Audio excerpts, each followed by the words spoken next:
Hermanos, vamos a entrar en la parte número 7 de esta séptima, o la parte número 7 de esta serie llamada Un verdadero discípulo de Jesús. Y el título, y ustedes saben lo que ocurre cuando están a punto de despegar en el avión. ¿Qué cosa se les dice? Abróchense los cinturones. Abróchense los cinturones. Porque el título de hoy es Necesitamos corrección. Juan capítulo 8 versículos 31 y 32. Por tanto, Jesús decía a los judíos que habían creído en él: si ustedes permanecen en mi palabra, serán verdaderamente mis discípulos y conocerán la verdad, y la verdad los hará libres.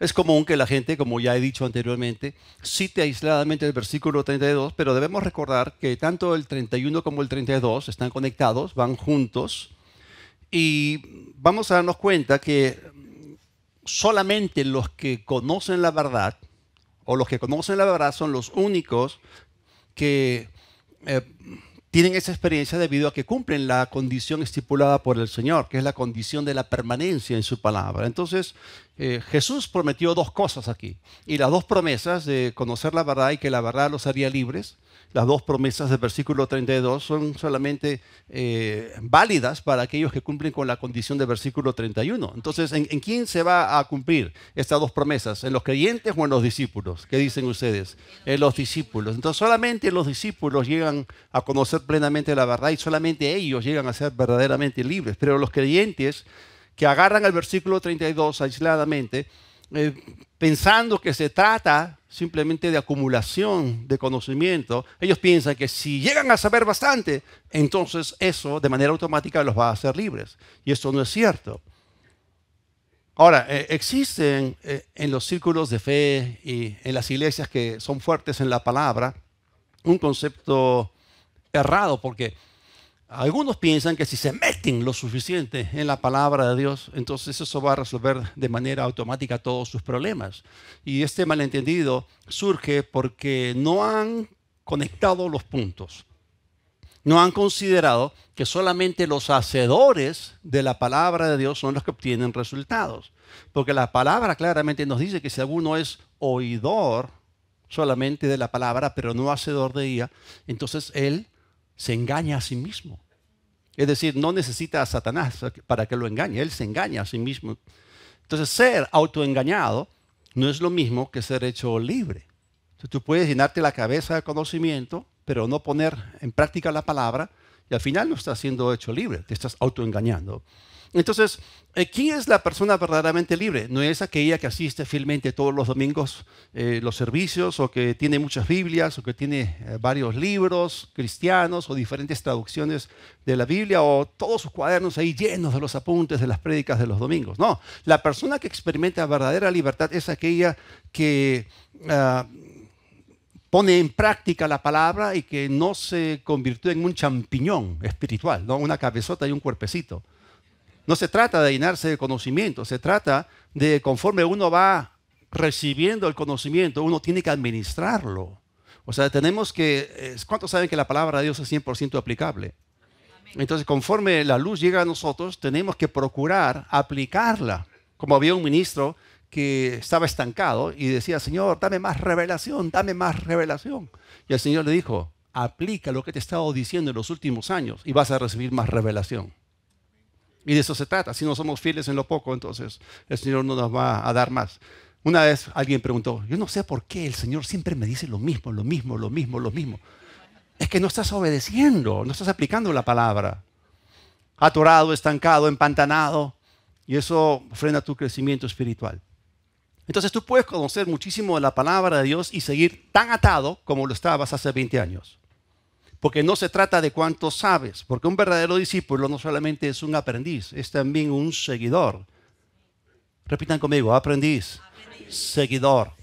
Ahora, tenemos que entender que el llamado del Señor para con nosotros es doble en naturaleza. Mateo 11, el versículo 29, Jesús dijo: lleven mi yugo sobre ustedes y aprendan de mí. Entonces, un discípulo es aquel que aprende, es un aprendiz de él. Podemos aprender de él que él es manso y humilde de corazón. La mansedumbre, la humildad se aprenden de él.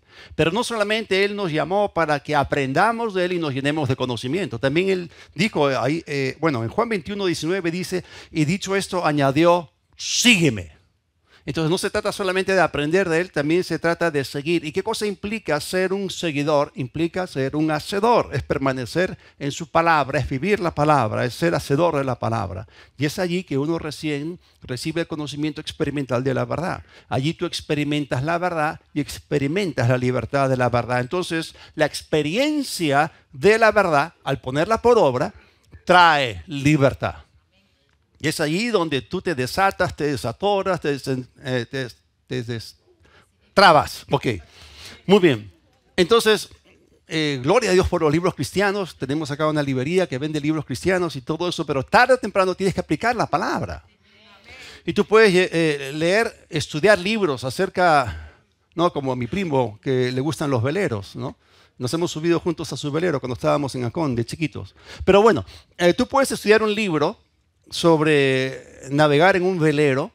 Tú puedes incluso seguir ahora cursos online al respecto, pero cuando tú estás allí recién y tienes que desplegar las velas, el viento sopla, el agua salada te moja, la experiencia es totalmente diferente que estar sentado en tu casa leyendo un libro seco.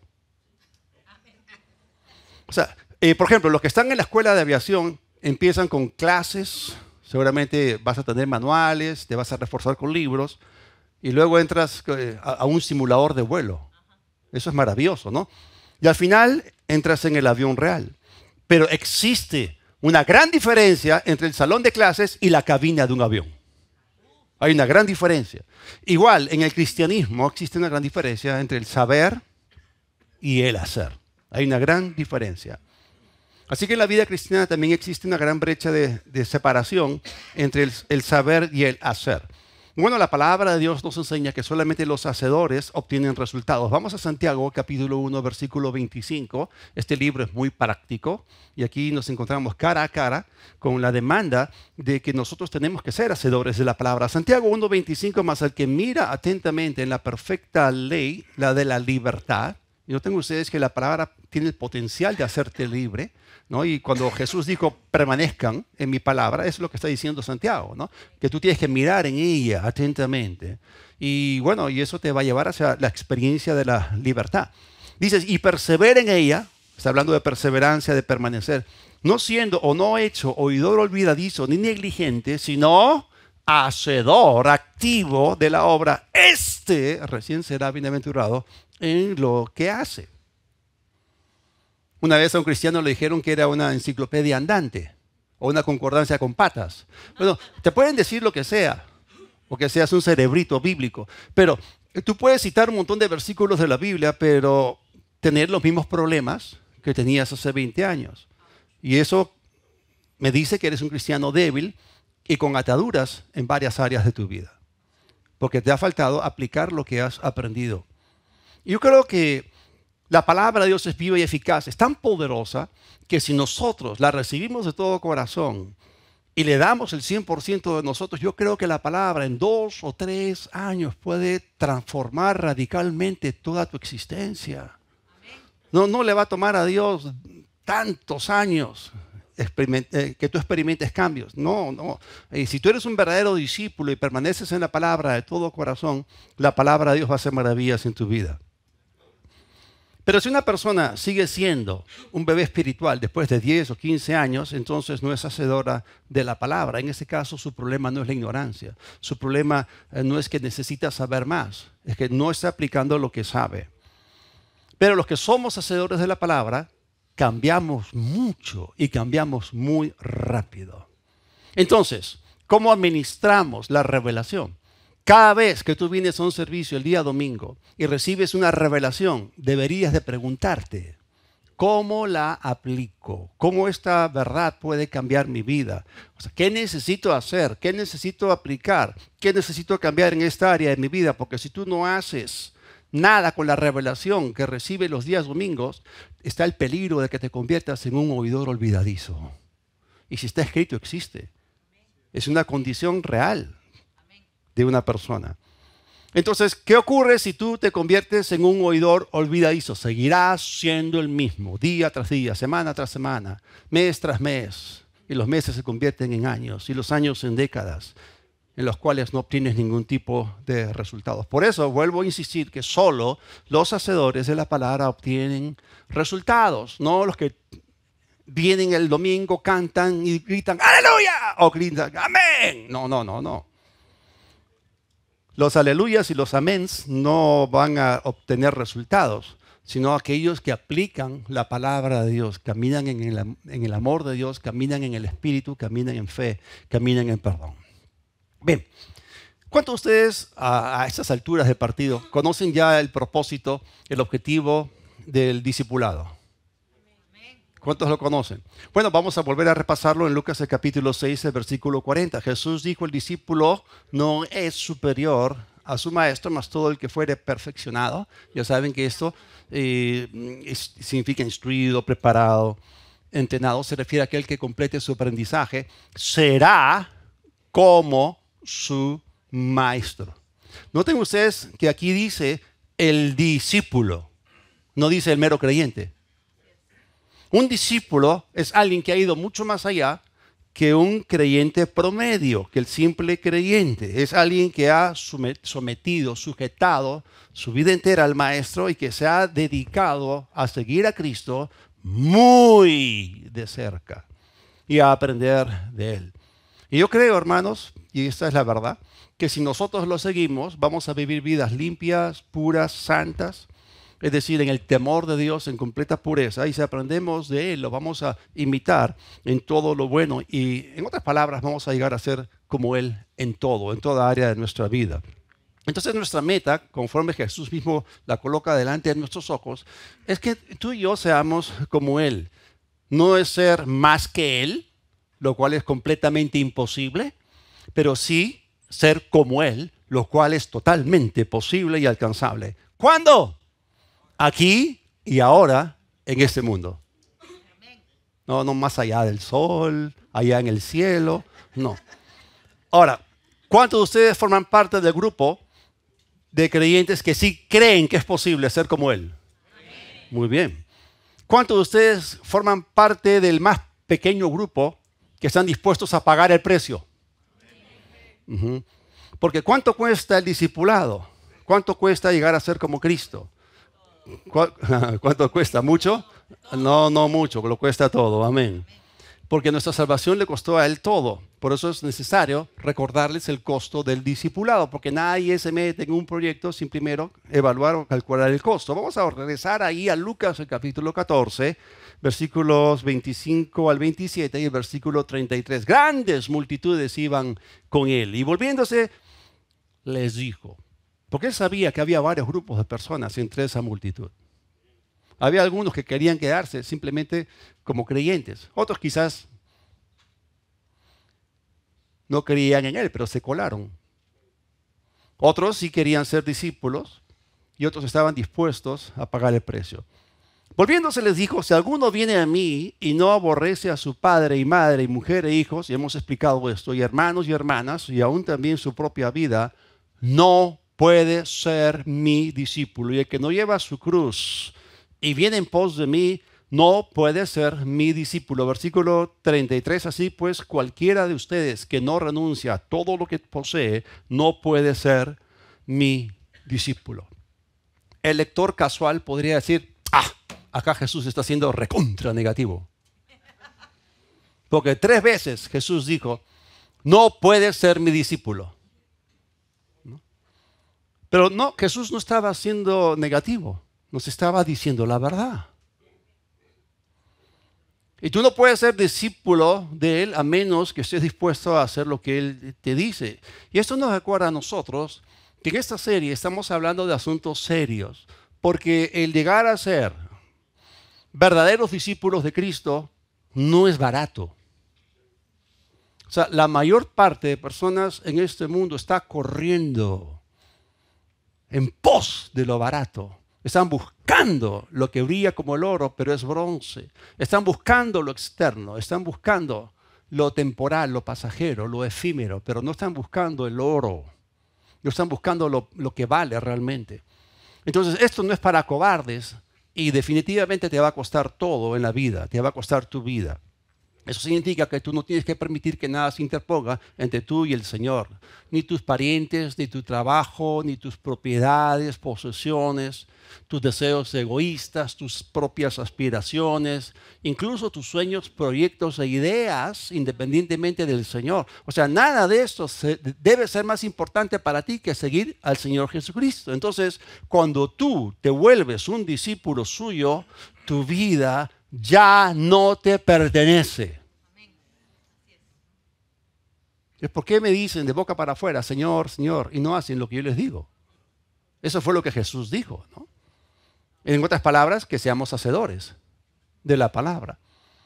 Entonces tú podías preguntarte, bueno, si yo me doy por completo o de lleno al Señor, entonces ya no voy a tener una vida propia. ¡Exacto! De eso se trata. O sea, ¿qué es lo que tú quieres retener contigo que no quieres someter al Señor? ¿Se acuerdan ustedes cuando Jacob se separó de Labán? ¿No? Y Labán estaba pues molesto porque alguien se había llevado sus ídolos, ¿no? Y Raquel los había escondido por ahí, ¿no? Los había enterrado. O sea, ¿qué es lo que tú quieres retener que no quieres someter al Señor? O tú también podrías decir, bueno, si me doy por completo al Señor, entonces voy a perder mi propia identidad. Precisamente. ¿No te quieres perder en Él? Porque para Él eso es ganancia. O sea, allí realmente lo ganas todo. ¿Cómo capturaban monos? ¿Cómo capturaban babuinos? Metían unas bananas en un hueco, el babuino metía la mano, cerraba el puño, agarraba la banana, pero la apertura era más angosta que su mano cerrada y no la podía sacar. Los agarraban. No iban a soltar su comida. Los agarraban. Entonces, cuando tú agarras algo y no lo sueltas, lo pierdes todo. Tienes que soltar para agarrar algo mejor. Ese es un principio. Bien, entonces, por eso Pablo, en Filipenses capítulo 3, él estaba hablando acerca de ser hallado en Él, no en ti mismo. Y también en Romanos capítulo 14, y seguramente han escuchado esto en el formato de una canción, ¿no? Si vivimos, para el Señor vivimos, y si morimos, ¿no? Para el Señor morimos. Sea que vivamos o sea que muramos, del Señor somos. De eso se trata, ¿no? Entonces, hemos muerto a nosotros mismos, y esto en términos prácticos significa olvídate de tus propios planes naturales, egoístas, de tus aspiraciones y de todo lo que tú quieras hacer independientemente de Él. Bien. Entonces, si tú eres su discípulo, entonces Él es Señor y tu Maestro. Y por lo tanto, eso significa, ¿y cuáles son las implicancias de vivir así? Esto significa que tú no tienes derecho de tomar decisiones importantes independientemente de Él. Es decir, toda tu vida tiene que basarse en su palabra, lo que Él dice. Por eso necesitamos consultarle a Él acerca de nuestros sueños y planes personales. No, que yo me quiero ir a trabajar a España por las oportunidades laborales, o me quiero ir a Argentina, o me quiero ir a donde sea. ¿Has consultado con el Señor? Pero yo conocí una pareja en que estaban pasando problemas económicos, entonces ella se quiso ir a Miami, ¿no? Pero sin consultar al Señor y sin ver si eso iba a afectar su relación matrimonial o no. Como el mundo, y no según Cristo. Mucha gente en lo natural hace eso, se van. Se van sencillamente por una oportunidad laboral mejor, pero no están poniendo en primer lugar su relación con el Señor. Es decir, es mejor ir cuando tú eres enviado que ir por tu propia cuenta. Porque tú te puedes salir de la perfecta voluntad de Dios y te puedes meter en verdaderos problemas. Y en esos últimos días, hermanos, no nos podemos dar el lujo de estar fuera de la perfecta voluntad de Dios, porque podría ser un lugar muy vulnerable y nosotros necesitamos estar en el centro de la voluntad de Él y estar en el lugar correcto, en el momento correcto y siguiéndolo a Él y en obediencia. Así que geográficamente hablando, también necesitamos estar en el centro de su voluntad. Y bueno, entonces todo tiene que ser sometido bajo su señorío, y ese es un asunto 24/7. Es decir, si Él es verdaderamente tu Señor y tu Maestro, debes estar dispuesto, como Él dijo, a renunciar a muchas cosas. Esto significa soltarlas y dejarlas para seguirlo a Él sin impedimentos. Y esto, hermanos, paga. Tú puedes decir, no, que cuesta mucho, te paga más. Así que cuando Jesús llamó a sus primeros discípulos y les dijo, síganme, ellos lo obedecieron de inmediato, lo dejaron todo. Y el Señor no tuvo discípulos solamente en esa época. También tiene discípulos ahora, ustedes y yo. Entonces, habiendo dicho todo esto, ¿aún quieren seguir siendo discípulos de Cristo? ¿O quieren seguir siendo calientasillas? ¿Consume oxígeno? Porque un discípulo es alguien que es transformado y se vuelve más y más como el Señor. Tanto así que en las epístolas el apóstol Pablo vuelve a insistir en esto en Efesios capítulo 4, versículo 13, en la Biblia amplificada, dice, hasta que todos los discípulos lleguemos a la verdadera madurez humana. Eso es la plenitud de la personalidad, que no es menos que la altura estándar, hemos hablado del estándar, de la propia perfección de Cristo, la medida de la estatura de la plenitud de Cristo y la plenitud que se encuentra en Él. Entonces Pablo está aquí presentando cuál es nuestra meta como discípulos de Cristo y afirma la posibilidad de su obtención. Y por supuesto, es una meta muy alta, pero es totalmente alcanzable. Entonces, ¿cuántos de ustedes, de acuerdo con lo que Pablo escribió aquí, quieren ser desarrollados plenamente hacia la altura estándar de la perfección en Cristo? Gloria a Dios. Entonces, no importa lo que el diablo nos diga, no importa lo que la tradición nos diga, Jesús ya nos dijo que podemos llegar a ser como Él.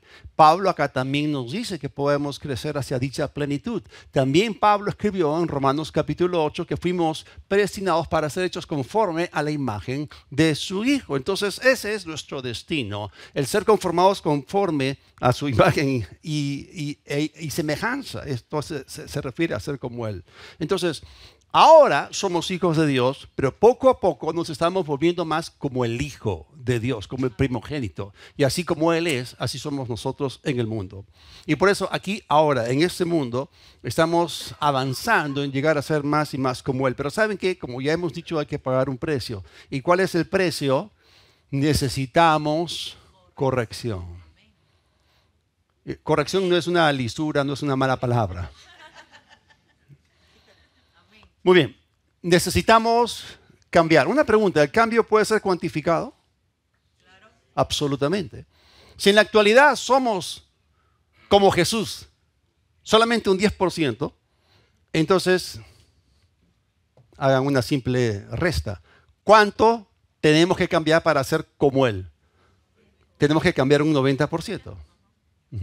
Ahora, puede que esto suene abrumador, pero conforme avanzamos en el proceso, yo les digo, la vida va a ser mucho mejor para ustedes. Conforme cambias, mejoras.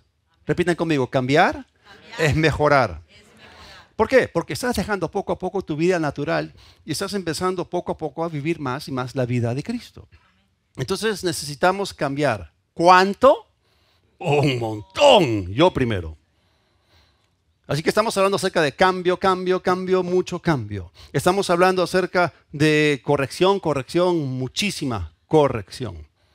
Repiten conmigo, necesitamos cambiar mucho. Necesito mucha corrección. Y mi alma lo sabe muy bien. Entonces, si seguimos al Maestro y aprendemos de Él, vamos a experimentar mucha corrección en el camino. Vamos a aprender disciplina, vamos a aprender compromiso, vamos a aprender de Él a ser serios, responsables, comprometidos y todo ello. Y tenemos que entender que nuestro entrenamiento, nuestro desarrollo es hacia un estándar concreto, específico y muy alto. Debemos recordar que cuando alguien entra para competir en las Olimpiadas, si su rendimiento está debajo del estándar, si es subestándar, si se puede decir así, va a ser inaceptable ante los jueces. O sea, ¿te parece esta serie dura de sobrellevar? deberías estar agradecido que en ella no estamos apuntando a un estándar más bajo que el de Cristo mismo, que el que Él mismo puso, Él mismo. Entonces, si tu rendimiento en una competencia o en las Olimpiadas no da la talla, los jueces no te van a decir, todo está bien. No, te van a descalificar, te van a desaprobar, vas a ser eliminado. Y ninguno de ellos se va a mostrar su aceptación. No estoy hablando acá de como persona, estoy hablando acá a nivel competitivo. Seguramente no vas a estar parado ahí en el podio de la premiación. No vas a aparecer junto a los ganadores, al primer, segundo y tercer lugar, cuando reciban sus medallas, reciban sus trofeos. Porque tu subestándar es simplemente inaceptable delante de los jueces. Y ellos no te van a decir que está bien, te van a decir que no estuvo bien. Entonces son muy estrictos, la competencia es muy reñida. Y si tú eres un atleta y tu puntaje está muy bajo, vas a tener que hacer algo para mejorarlo. ¿Sí o no? Que tiene que corregir en algunas áreas. Entonces es por eso que se demanda un intenso y enfocado entrenamiento y una gran disciplina. Nuestros marcadores deben mejorar en la vida y también se pueden cuantificar. Nuestros marcadores tienen que ser levantados, tienen que ser elevados. ¿Cómo se llama esto? Cambio, corrección. Y el problema es que vivimos en una sociedad y cultura en la cual la gente no quiere recibir corrección. La gente demanda felicitaciones. Y muchas veces la gente en las iglesias no está abierta para recibir instrucción. Claro, algunos quieren aprender la palabra, pero no quieren recibir corrección y mucho menos reprensión. ¿Alguna vez han leído el primer capítulo del libro de Proverbios? Allí se nos dice lo que le ocurre a la gente que desecha, que menosprecia y por lo tanto no recibe la corrección. Y la palabra es muy clara, le vendrá calamidad, ruina, destrucción, tribulación, angustia y muerte.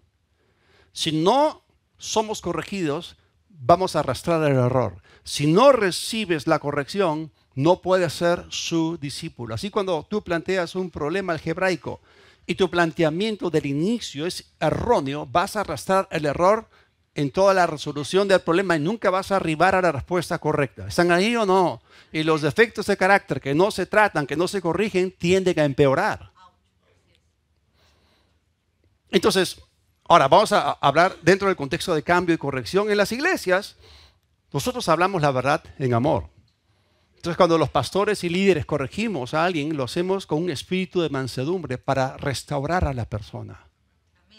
A la condición a la cual se supone que tiene que tener semejanza a Cristo. Pero en este mundo, y yo lo he experimentado porque yo he trabajado secularmente y yo sé cómo es eso, te vas a encontrar con jefes que pueden ser muy duros, ásperos, incluso crueles, y malvados, injustos. Y no caminan en amor porque no han nacido de nuevo, están en la familia del diablo y no tienen el amor de Dios derramado en su corazón. Entonces, ¿cuántos de ustedes alguna vez han experimentado maltrato de la gente del mundo? La mayor parte de nosotros. ¿Qué vas a hacer cuando te traten a ti, no como oveja, sino como vaca? Ustedes saben que como un pastor guía ovejas, pero han visto cómo un vaquero trata a las vacas a punta de latigazos, ¿no? Entonces Jesús le dijo a Pedro, apacienta mis ovejas, no le dijo apalea mis ovejas. Entonces, ¿qué vas a hacer si te tratan como vaca? ¿Te vas a poner a llorar? ¿De qué fibra estás hecho? ¿Una fibra enclenque, gelatinosa, que se quiebra o que se rompe fácilmente? ¿Acaso la Escritura no nos dice en 2 Timoteo 2, ya lo hemos visto, sufre penalidades como buen soldado de Jesucristo? ¿Cuántos todavía quieren ser como Jesús? Okay. Bueno, parte de nuestro entrenamiento es aprender cómo tratar con la gente áspera que nos habla con dureza, con insensibilidad. ¿Cómo trataron a Jesús? ¿Saben ustedes cómo lo trataron? Se quebró Jesús delante de la gente. Se puso a llorar, entró en una fiesta depresiva.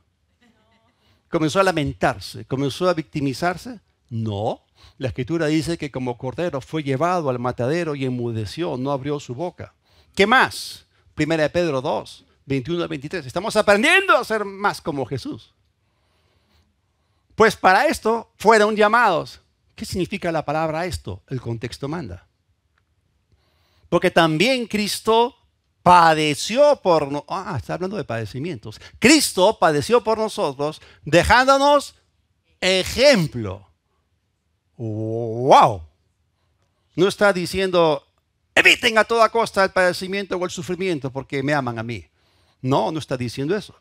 Dice, dejándonos ejemplo para que sigan sus pisadas, el cual no hizo pecado, ni se halló engaño en su boca. El test de prueba ácido. Si tú aplastas un limón, ¿qué cosa sale? Jugo de limón. Aplastas una naranja, ¿qué cosa sale? Jugo de naranja. ¿Qué es lo que sale de ti por tu boca cuando te encuentras bajo presión? ¿Sacas lo mejor de ti o lo peor? Ok. Dice, quien cuando le maldecían no respondía con maldición, cuando padecía no amenazaba, sino encomendaba la causa al que juzga justamente. Entonces, volviendo al tema de cambio y corrección, si tu pastor o tu líder te corrige, deberías de estar agradecido porque es para tu bien. Porque el cambio trae semejanza. Repito, el cambio trae semejanza. A ver, ¿hay alguno con el cinturón que no está bien abrochado? ¿Saben lo que significa what if? ¿No? ¿Y qué si, no? What if? ¿Y qué si tu pastor te corrige porque eres impuntual y de continuo llegas tarde a los servicios de los domingos? No te ofendas diciendo, ya no voy a regresar. Voy a verte en mi cama, en pijama. No, dale gracias que te está ayudando a que tú renuncies a tu impuntualidad, a que te deshagas de ella, porque en eso no eres como Cristo. Amén. Así es. Y si no pueden decir amén, digan ouch. Ok. Pero hay gente altanera que te va a decir, ¿acaso me estás corrigiendo? Pues sí. ¿Qué? ¿Acaso no necesitas corrección? ¿O ya llegaste a la perfección de Cristo? Otra vez lo vuelvo a decir, corrección no es una mala palabra. Es el preludio al cambio y a la semejanza. Y todos nosotros la necesitamos. Yo primero, porque ninguno todavía ha arribado. Ninguno de nosotros ha llegado a ser completamente como Él. Solamente somos como Él en algunas cosas, pero todavía nos falta muchísimo. Y otro puede tener una reacción diferente. No, pero que me tienes que aceptar tal como soy. Tienes que amarme como soy. No que Jesús predicó amor y aceptación. No, Jesús predicó arrepentimiento y cambio. Y Él nos llamó a un estándar muy alto. De eso se trata. Entonces no dejemos que el mundo nos dicte a nosotros lo que Jesús nunca dijo.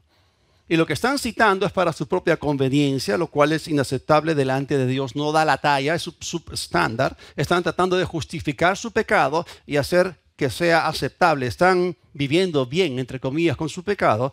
Y ahora quieren que los demás los feliciten. Pero bueno, claro que te vamos a aceptar como persona hecha imagen y semejanza de Dios.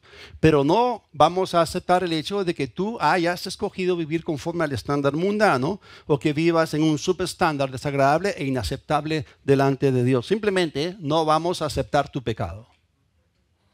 Porque es una fuerza destructiva. Es decir, no vamos a tolerar ni a aceptar tu basura anti Dios. Y tú tampoco deberías de aceptarla. Porque todos necesitamos cambio. Y para eso está la corrección, la reprensión, la instrucción. Y deberíamos estar agradecidos a Dios por ello. Y en la Biblia abunda. Entonces, si tú no estás dispuesto a ser corregido y a cambiar, entonces no puedes ser su discípulo. Si tú no estás en lo correcto o en lo cierto en todo, eso significa que aún estás equivocado y necesitas ser corregido en muchas cosas. Es sencillo pero profundo. Entonces, incluso la manera en que vemos las cosas, nuestra perspectiva, nuestra percepción, la forma en que hacemos las cosas necesita mucha corrección. Y Dios es nuestro Padre y por eso es que Él nos corrige. Y la gente que te ama también te puede ayudar a ti trayéndote corrección. Entonces, ¿por qué ofenderse ante el amor que corrige? Porque el amor que te corrige es el amor que te mejora. Y el que nos corrige no nos está haciendo daño, nos está haciendo un inmenso favor, nos está ayudando a ser más como Jesús. Obviamente tiene que ser corrección en línea con la palabra de Dios. Entonces, hay dos palabras que quiero enseñarles esta mañana que necesitamos aprender si es que vamos a convertirnos en verdaderos discípulos del Señor. Y ambas son palabras impopulares y son políticamente y religiosamente incorrectas. Vamos para esto a 1 Pedro capítulo 5, los versículos 10 y 11, y eso lo cantamos mucho, ¿no? Más al Dios de toda gracia, o más el Dios de toda gracia que nos llamó a su gloria eterna en Jesucristo. Y lo demás está escrito, existe. Después que hayan padecido un poco de tiempo, Él mismo los perfeccione, afirme, fortalezca y establezca. A Él sea la gloria y el imperio por los siglos de los siglos. Amén. Este proceso lo glorifica a Él. Amén. Bien, entonces, ¿saben cómo es que tú y yo recibimos corrección? Como lo dice acá al principio, ¿no? Porque Él es el Dios de toda gracia. Entonces, recibimos corrección como parte de la gracia de Dios, porque es por la gracia de Dios que tú y yo vamos a llegar a ser como Jesús. Es por gracia. Entonces, cuando una persona se encuentra en medio de un proceso en la cual está padeciendo porque está siendo corregido, puede que llegue al punto en que desmaya y dice, estoy cansado de estar equivocado todo el tiempo. Bueno, si estás equivocado, ¿no? No importa si estás cansado o no. ¿Y por qué Jesús nos llamó a nosotros a seguirlo, aún sabiendo que estábamos tan equivocados en tantas cosas y con la necesidad de ser muy corregidos? Porque la meta, el ser como Él, lo vale. Por supuesto que lo vale, ¿no? Vale el proceso. Entonces este cambio no es cómodo, no es agradable, de hecho es muy incómodo. ¿Y saben por qué la mayor parte de personas no se mete para ser un atleta olímpico? Porque requiere una disciplina y un entrenamiento y mucho sufrimiento. Y todo eso es muy incómodo. Involucra sufrimiento, involucra padecimiento. Entonces yo les hablé de dos palabras. La primera palabra que nos va a ayudar a ser como Jesús es la palabra sufrimiento. Como dije, esto no es popular. Ahora, acá se nos está diciendo, más el Dios de toda gracia dice que nos llamó a algo específico. ¿A qué nos llamó? A su gloria eterna en Jesucristo. ¿Qué significa esto? Es lo mismo que se nos dice en Romanos 8:29, ¿no? Que Él nos predestinó para que fuésemos hechos conforme a la imagen de su Hijo glorificado. Pero antes de esto, y miren ustedes el orden, ¿no? Y acá se está hablando de padecimientos y de sufrimientos. Obviamente no está hablando de padecer pobreza, enfermedad, opresión, depresión, tormentos, no. Todos hemos sido redimidos de ello. Definitivamente incluye la persecución, pero incluye también la comodidad de ser corregidos y ser cambiados. O sea, ¿nunca leyeron en Hebreos el capítulo 5 que Jesús mismo, por lo que padeció, aprendió obediencia y vino a ser perfeccionado? O sea, Jesús en Getsemaní mismo tuvo que morir a su propia voluntad y ser obediente a la voluntad del Padre. ¿Y saben qué significaba eso? Le costó la vida. Entonces, la primera palabra es sufrimiento, la segunda palabra es sumisión. Jesús se sometió a la voluntad del Padre. Entonces, si nosotros vamos a ser verdaderos discípulos del Señor, tenemos que estar dispuestos a padecer cuando somos corregidos y al mismo tiempo someternos a la voluntad de Dios. Entonces, más el Dios de toda gracia que nos llamó a su gloria eterna en Jesucristo, después de que hayan padecido un poco de tiempo, Él mismo, ¿qué? Los perfeccione, ¿no? Y es lo mismo que hemos estado aprendiendo en Lucas capítulo 6, versículo 40, donde se nos dice que el discípulo no es mayor que su maestro, no es superior a él, mas todo el que fuere perfeccionado será como su maestro. Entonces se está refiriendo a ser completamente entrenados, plenamente desarrollados.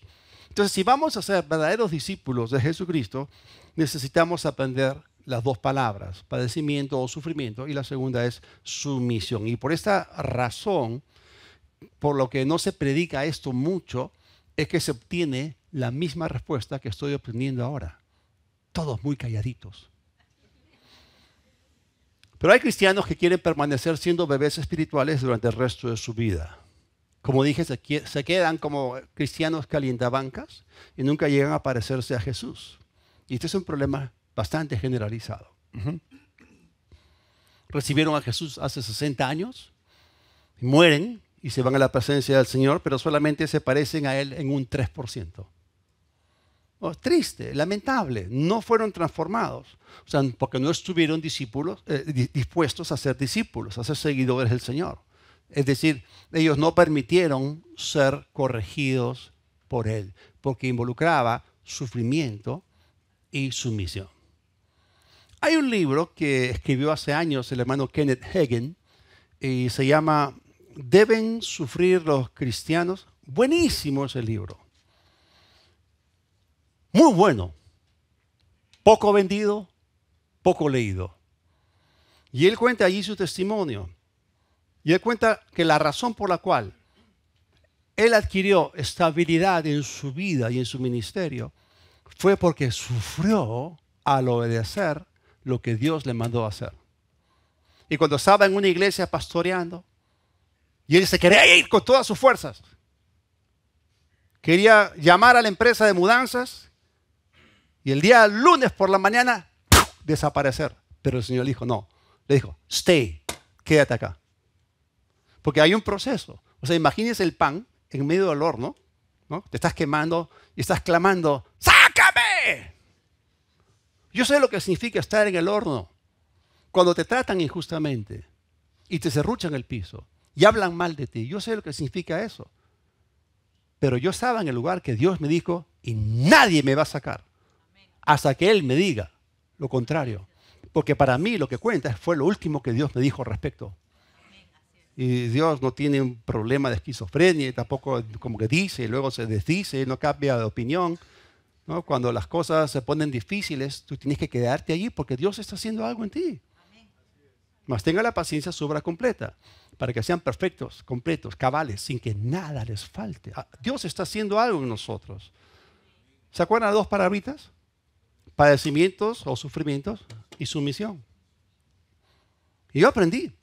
Y eso trajo estabilidad también a mi vida. Entonces, Kenneth Hagin escribió ese libro y le cuenta que aprendió a mantenerse fiel donde Dios los llamó y así fue perfeccionado. Entonces, muchas veces la gente bajo presión sale del lugar donde están o porque simplemente están bajo corrección y nunca maduran, abortan los procesos. Y Jesús dijo, ninguno que coloca su mano en el arado y mira para atrás es digno o es apto de ser mi discípulo o para el reino de Dios. Volvamos ahí a 1 Pedro 5:10, más el Dios de toda gracia que nos llamó a su gloria eterna en Jesucristo, después que hayan padecido un poco de tiempo, Él mismo los perfeccione, afirme, fortalezca y establezca. ¿Cuándo dice el apóstol Pedro que vamos a ser perfeccionados, afirmados, fortalecidos y establecidos? Después que hayamos padecido un poco de tiempo. O sea, si no hay corrección, no hay semejanza. Si no hay esta clase de padecimientos, imagínense a este gran jardinero que está con su tijera podadora. Te está cortando áreas. ¡Duele! Que te corten una rama. Pero si esa rama es improductiva y no es la voluntad de Dios, y que tiene que ver con cosas que no son conforme a Él, entonces, adelante. ¿No? Una rama a la vez, por favor, Señor. Entonces, todo el tiempo que sea necesario. Otra vez, tengo que asegurarme que están conectados. Estamos en un viaje, ¿no? No se suelten los cinturones, por favor. ¿Aún quieren ser discípulos del Señor? Amén. ¿En serio? ¿De veras? Entonces, eso requiere que tú seas fuerte, estable, que seas capaz de sufrir penalidades como un buen soldado de Jesucristo. Obviamente, todo esto es sumamente incómodo. Pero si tú permaneces en el proceso y padeces todo el tiempo que el Señor estime que sea necesario, Él quitará de ti lo feo, lo malo, lo arrogante, lo egoísta, lo corrupto, lo inadecuado, de modo que termines pareciéndote mucho más a Él. ¿No es algo bello, no es algo hermoso? Es mejor que cantar, cuán bello es el Señor. No, o sea, tú puedes ser como Él. De eso se trata, ¿no? Ahora, ¿es este cambio fácil? No. ¿Es fácil manejar la corrección? No. Pero lo vale. Y les digo que lo vale. Aún no hemos llegado, pero podemos sufrir y disfrutar en el camino. Y esto no es un oxímoron, no es una declaración contradictoria. ¿Cómo es eso de que sufrir y disfrutar? Claro, te mueres a ti mismo y vives al Señor en esas áreas.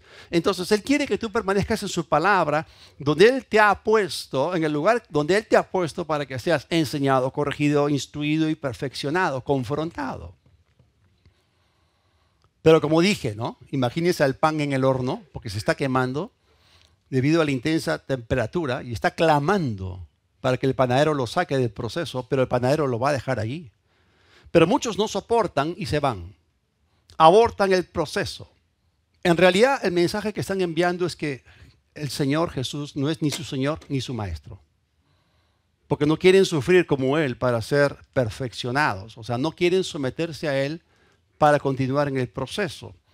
Ellos, en otras palabras, son su propio Señor y su propio Maestro. Ellos quieren manejar su propia vida como a ellos les parece. Según su propio consejo, ¿no? La Biblia dice, se entregaron a un deseo egoísta en el desierto, no esperaron a su consejo. Eso es lo que pasa, ¿no? Se ceden a impulsos y no esperan en el Señor. Entonces, por eso, hermanos, y espero haberles hablado con esta exhortación corta, ¿no? Intensa, pero espero que ustedes confíen en el Señor. O sea, el panadero sabe lo que hace. No, el jardinero sabe lo que hace. Entonces seamos constantes, permanezcamos y déjenlo ser su Señor, déjenlo ser su Maestro. Síganlo, aprendan de Él, quédense quietos.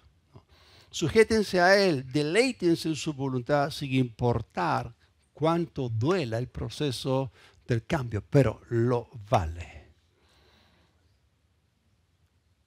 Vamos a orar. Repitan conmigo. Señor, me deleito en hacer tu voluntad. Estoy dispuesto a ser corregido. Estoy dispuesto a ser cambiado.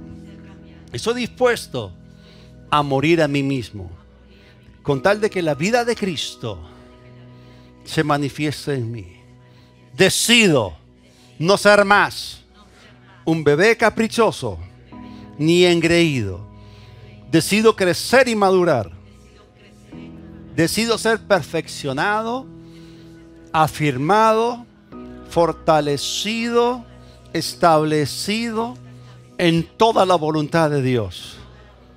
Voy a mejorar, voy a crecer, voy a ser más como Jesús. Cuando la gente me vea, van a ver a Cristo. Amén. Gloria a Dios. Ya se pueden desabrochar los cinturones. Si aún no has recibido a Cristo en tu corazón, yo te digo, el mundo está yendo en una pendiente descendente, están cayendo, han bajado los estándares morales y va a ir de mal en peor. Entonces la única forma es que tú seas sacado de la corriente destructiva de este mundo. Y si tú aún no tienes una relación saludable con Dios por medio de Jesucristo, estás en peligro. Yo te digo, necesitamos volvernos a Él de todo corazón. Y no se trata de felicitarte como estás, porque no está bien. El pecado es una fuerza destructiva que te va a llevar al infierno. Y lo que queremos es experimentar la salvación, y para eso hay que arrepentirse. El arrepentimiento es el primer llamado. Jesús dijo, si no se arrepienten, entonces van a perecer. Si estás allí y aún nunca has recibido a Cristo, aún no has nacido de nuevo, no le has dado tu vida y tu corazón, cierra tus ojos y repite esta oración conmigo en voz alta. Dios del cielo, he escuchado tu palabra. Reconozco que te necesito. Me arrepiento de mis pecados. Me vuelvo a ti. Jesús, sé mi Señor. Sé mi Maestro. Decido seguirte y aprender de ti. Creo en mi corazón que el Padre te resucitó para mi justificación. Recibo ahora perdón de pecados y el regalo de la vida eterna. Te seguiré para siempre. Gracias por la vida abundante que tú me ofreces. En tu nombre. Amén.